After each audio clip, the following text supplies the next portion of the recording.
Landing gear retracted. Hello everyone, this is Commander Curses and I am playing Elite Dangerous. Well, what am I doing? Well, I am running slaves, illicit cargo, between LFT-37 and, what's the word? LHS-142. Now this is because in Powerplay I've got a bonus to the price of slaves because I'm at a Empire controlled system, and so I make a big profit going one way, and at the other place it's a cheap mineral port, and so I can deliver minerals from the other port, LFT-142, to the LHS-37. Well, it's the other way around. LHS-142 to LFT-37, and make about 1,500 credits one way, and then back the other way I am going to make, I don't know, how much does it say? I think it's quite a good profit. I think they, it's like 2,000 or something like that, so I make quite a good, like 1,000,000 credits for a one-way, two-way trip, which I can do in about 15 minutes, so that's really good, because my previous was about half of that, so I'm exploiting it while I can, because in Powerplay anything can change, so the system might not be controlled next week, or traders might come in. After saying this, I don't get that many views, but some people might exploit my trade run, and then I won't be as good. But while I have a chance, I'm going to run it and make some money. Anyway, so that's something that Powerplay has done to benefit me. What's Powerplay ever done for us? Well, cheap slaves. So one of the problems, it's illicit cargo in most systems, especially federal systems. So you gotta take the good with the bad. It makes a lot of money, but you might get fined a lot of money. So I'm gonna make as much as I can before I get fined. I don't do the silent running thing. Just because I'm allied at both ends, I don't get scanned as often, which is lucky. And speaking of allied, that's one thing that has changed in the Powerplay. Reputation now decays, so it's supposed to only decay from the major factions. Now where am I going? I'm going to, is that the one? No, not that one, this one. We'll put it on. Yeah, so it's supposed to only decay from the major factions, and that's so if you get hated or unfriendly, you can decay back up to hated to unfriendly, so you don't get attacked on sight in any imperial system or federal system. But it's also decaying from the top down. So if you're allied, it decays down. So at first it was decaying down to neutral, which is pretty crappy actually, because I spent hours getting allied with all my factions. As you can see, I'm allied, and you can see my reputation is decaying. So, and that's just because of the general attrition. I haven't been working in the game, and it's to make you be able to have to do more quests. But it's a little bit annoying if it was going to decay back down to neutral, like I'm gone for a month. Oh, who are you again? It's quite annoying. But now they've made it into you can't decay down to below allied with the major factions.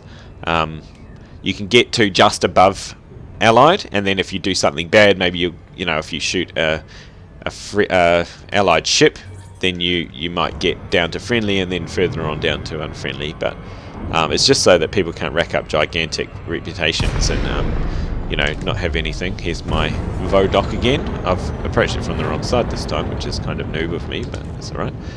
I better take you see I'm allied, so hopefully they don't scan me, because I haven't been scanned so far, although I've only done this round a couple of times so far. But yeah, so but minor factions are supposed to not decay, which is important, because you go to a system and you do work for a few weeks and you get allied and they love you, and it increases both your major power and major faction and minor faction rep. I won't say the word power. There's a loaded term in this game.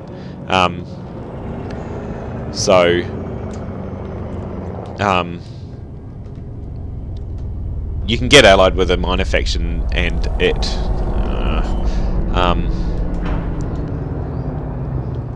Landing gear deployed. it'd be really good, you know, because you get scanned less, like here. I was in the Crimson State area, Lou, as I've heard quite a few people say. I'm now back to Engines disengaged. friendly, and that wasn't supposed to decay. You know, like I did months of work on the Crimson State things, and I was, you know, I would have been the top of allied, but I think that there was a bug, and that I got, you know, my reputation decayed because I was the max rep, and so I'm now back to friendly, so I have to go do Lemon Crimson State missions again, so it's a little bit annoying. What's my fuel like? It's alright. What's the bulletin board like? I'll talk about all of the bulletin board later, when I start doing some missions in one of my other ships. But I will just quickly see if there's any good ones for me. No, I haven't got any food. Alright, commodities. So how much did I make? We are down at the bottom, 1600. I bought it for 1300, so I make 2,800 per ton. Oh, so much money. So I'm making 800,000. I started 20 million at the start. 1.2 million profits profits for a 15-minute job. So I'm going to be rich. Alright, so I'm going to buy, what's the word? Beryllium. Yes, alright, so I'm going to... oh, well, I guess I'll go back. So I've got something else to talk about, so that's basically why. Let me go to the map. So we've got... they've made the game a bit more, what's the word? Immersive? I don't know. A bit more consistent. So now when you go into Super Cruise, your shields do not reset. So what happened before is you could fly around, shoot, get your shields shot off or crash into the station or something like that, and just jump out of the normal space into Super Cruise and your shields come back to 100%. That doesn't happen anymore. It's a bit more realistic, it's a bit more consistent. I thought there would be a lot more uproar. Oh, let me talk about one thing. Look in the bottom right hand corner, I'm speeding. In the no fire zone, if you go 100 meters per second or more, you get speeding, and if you hit someone, you get a fine, and if you kill someone, you get a bounty on you, and the station opens up fire. So you have to be careful when you're arriving and departing, if you're going fast, not to crash into anyone. Okay, sorry, I was going back to shields. I thought there would be a bigger uproar on the forums about this thing changing, but most people see it as an exploit. I just saw it as getting scared, but I haven't got any illicit cargo anymore. I didn't see it as an exploit. I just saw it as the way the game was playing, and it was a little bit inconsistent. But it kind of, the only thing that it does is it saves you time. So if you jump out of an instance and, you know, get your shields reset, it's the same as if you jump out of an instance, run away, wait for your shields to recharge, and then I'm not going to Ginger Wildheart. This is another thing in the top left hand corner. That's something to do with old mission system. So I think that person wants to pirate me, actually. Yeah, definitely. Okay, so we'll just... Oh, I can probably get away, actually, because it's an NPC.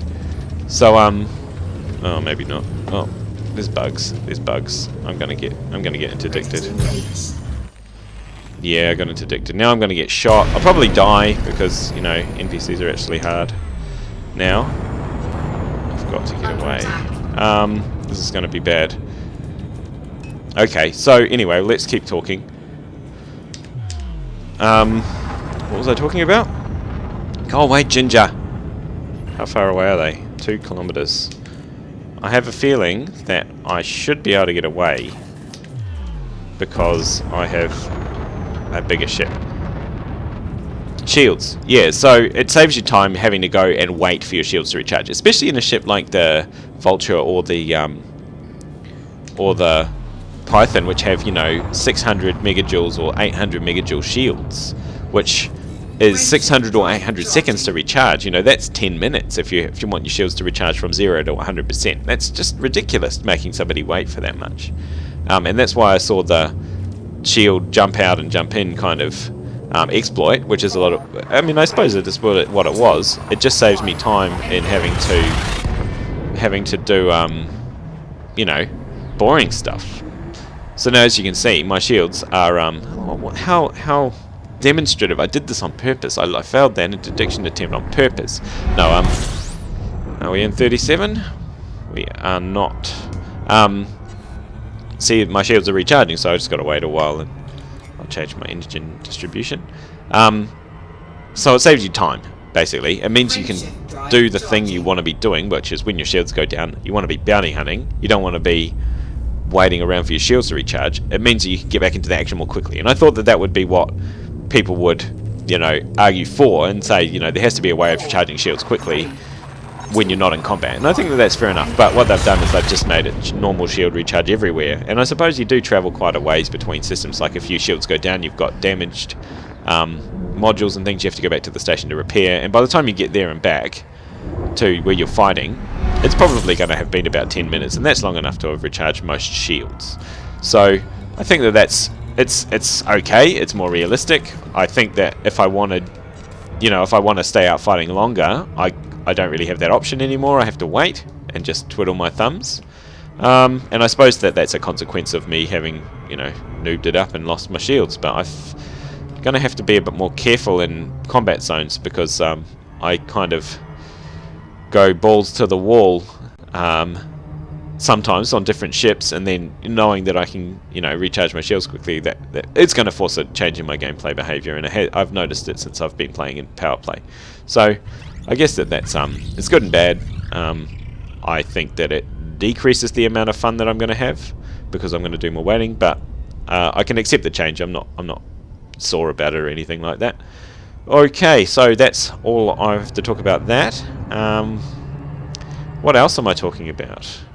Well, I've talked about reputation decay, the shields, bounties.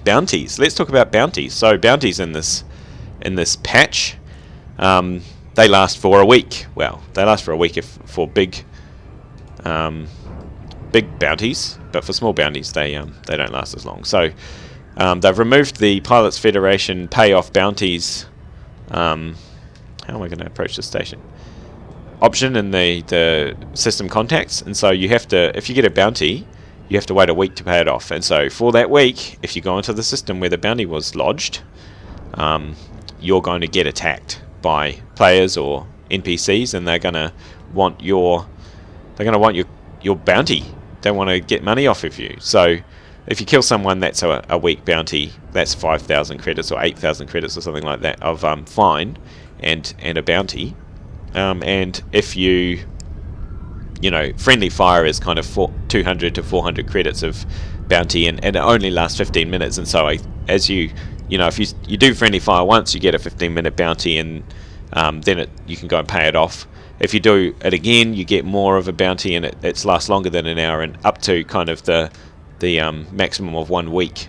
So it's a change which means that you can't just go around willy-nilly destroying whoever you want and then just pay it off, and then, you know, you're good. So it stops people griefing in theory, I think. Can I request? Docking request denied. No. Even though I'm a respected ally, I used to be able to request docking from more than 7,500 meters. So that's good change for the bounty system. It means that you got to be a bit more careful. Whoa, bad yaw on this ship.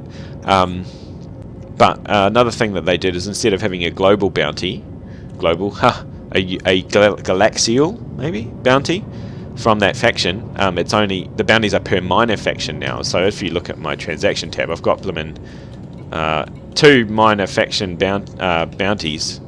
Oh, I'm going to crash. That's really, really fantastical flying here by Commander Curses. Trying to look cool looking at his transactions tab. Now I'll just come in this way, and I am going fast, so I better slow down because I can see another ship and I don't know if I'm going to crash into him. And I need to do a tight turn. Oh, right on the toast track. Okay, very good. Anyway, so you're not going to be hunted throughout Imperial space if you get a bounty in an Imperial system, which is, it's good because you know, you could just burn all your contacts, you know, burn all your bridges in one system and then just jump to the next system, and Warning, landing gear not continue deployed. doing whatever you want, which is it's fine. If you want to play that way, it makes it more difficult. You know, if you want to stay on the same system, but there's thousands of systems that you can do it in, so it's actually no problem doing that. So it will. Ow, my repair barrel. Let's check out the bulletin board to see if they want beryllium. So that's good. And oh no, I cannot. Okay, so it makes missions like assassination missions a bit more, you know, a bit more of a consideration. You know, you can get assassination missions which are worth, like, well, this one's only worth 26,000, but you can get them worth hundreds of thousands. However, most of the time you have to murder someone, authority vessel in this case. So if I want to do it, I have to be, you know, I have to murder someone in the Nemet system. I can't really go back to the Nemet system, not any of the stations, and you know, traveling through it's a bit dicey. So there's a reason why, you know, it makes you have to choose what you're doing. Not like, so for this Nemet, I don't know if I want to be trading in it within the next week, so I probably wouldn't pick up a 30,000 credit bounty. But if I was, you know, knew I don't really care about this place, I'm just going to be bounty hunting, I don't care where I'm wanted, I'll just, you know, pay it off when the bounty comes off me. I'm not really going to go back to that system. You know, I might accept this. But here's one that is called. Yeah, here's one that's the wrong button. 200,000 in Anhrimi, but you know, you're going to have to be hostile. Oh, what's the word? Wanted in Anhrimi, and Anhrimi is like my favorite trading system. So I would never do that one because I don't want to not be able to land at that system. All right, go back to the commodities. So bounty systems changed for the better. I think that's really good. I think it makes it more of a choice rather than, oh yeah, I can just do this mission, get 200,000 credits, maybe pay 8,000 or 9,000 to, nice profit, 8,000 or 9,000 to pay off the bounty straight away, and then, you know, no harm done, no consequences. I'm kind of laughing, which is, I don't think that's the way it should be played, and I think that the way they've changed it to is actually make it a meaningful decision to actually murder if if that's what you're going to do. And if you make a mistake like friendly fire, well, 15-minute bounty is not that bad, and you know, you can escape for 15 minutes. You probably don't even have to leave the resource extraction site if you're fighting in, as long as you don't get scanned by the cops. Okay, where am I going? Alright, so that's that. I think I've talked enough. What do you reckon? That's the major changes out of the Powerplay patch, I think. And and so I'm making tons of money, bounties have changed, shields have changed, reputation decay is a thing. And there's 3 new ships, which I will talk about next time. So thanks for watching. I really appreciate your support, continued support through these talky episodes. I hope that they've interested you and that you want to leave a like and subscribe to my channel. I'd really appreciate having you on board. Alright, I'm going to go. Commander Curses signing off. Can I do a cool debug camera shot before I go? I don't know if I can. Oh, there's my awesome looking Python out of the Oculus, and oh, so cool. Alright, this is Commander Curses signing off. Safe flying.